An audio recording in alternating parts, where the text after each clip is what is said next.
Di sini saya akan menjelaskan tentang rekrutmen.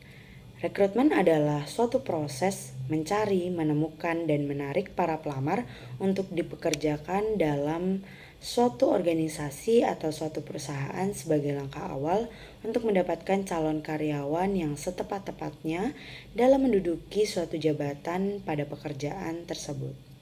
Sesuai dengan motivasi, kemampuan, keahlian, dan pengetahuan yang dimiliki oleh karyawan tersebut. Nah, lalu dapat mengidentifikasi kekurangan yang dimiliki oleh calon karyawan. Tujuan dari rekrutmen itu sendiri adalah mendapatkan calon karyawan yang memungkinkan pihak manajemen untuk mendapatkan calon karyawan yang sesuai dengan kualifikasi yang dibutuhkan oleh organisasi atau perusahaan tersebut. Adapun landasan program rekrutmen yang baik mencakup beberapa faktor sebagai berikut. Yang pertama ada program rekrutmen memikat banyak pelamar yang memenuhi syarat. Yang kedua ada program rekrutmen tidak pernah mengompromikan standar seleksi. Yang ketiga berlangsung atas dasar kesinambungan. Yang keempat program rekrutmen itu kreatif, imajinatif, dan inovatif. Di sini saya akan menjelaskan materi selanjutnya yaitu seleksi. Jadi seleksi adalah suatu keputusan untuk menerima atau menolak seseorang calon untuk pekerjaan tertentu berdasarkan suatu dugaan tentang kemungkinan-kemungkinan dari calon untuk menjadi tenaga kerja yang berhasil pada pekerjaannya. 1. Dasar seleksi. Pelaksanaan seleksi berpedoman kepada standar tertentu yang telah digariskan oleh internal maupun eksternal perusahaan. Hal ini dimaksudkan agar pelaksanaan dan hasil seleksi dapat dipertanggungjawabkan baik secara hukum maupun ekonomis. Adapun dasar-dasar dari seleksi. Yang pertama, kebijakan perburuan pemerintah.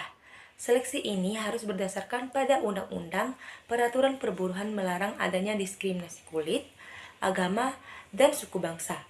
Sebaliknya, undang-undang tidak memperbolehkan memperkerjakan anak-anak di bawah umur dan orang-orang yang terlibat G30S atau PKI. Kedua, job specification atau jabatan. Dalam spesifikasi telah ditetapkan persyaratan kualifikasi minimum dari orang yang dapat menjabat atau melakukan pekerjaan tersebut. Yang ketiga, ekonomi rasional, di mana mengadakan seleksi harus dengan cara yang paling efektif dengan biaya serendah-rendahnya untuk mendapatkan karyawan yang sebaik-baiknya. Dan yang terakhir adalah etika sosial. Seleksi harus dilakukan sesuai dengan etika sosial, artinya memperhatikan norma-norma hukum, agama, kebudayaan, dan adat istiadat masyarakat, serta hukum yang berlaku di negara yang bersangkutan. Adapun tujuan dari seleksi. Seleksi penerimaan karyawan baru bertujuan untuk mendapatkan hal-hal seperti berikut. 1. Karyawan yang jujur dan disiplin.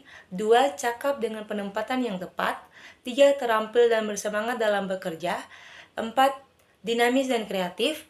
5. Inovatif dan bertanggung jawab sepenuhnya. 6. Loyal dan berdedikasi tinggi. 7. Mengurang tingkat absensi atau bolos bekerja. 8. Mudah dikembangkan pada masa depan. Dan yang terakhir adalah karyawan yang dapat bekerja secara mandiri.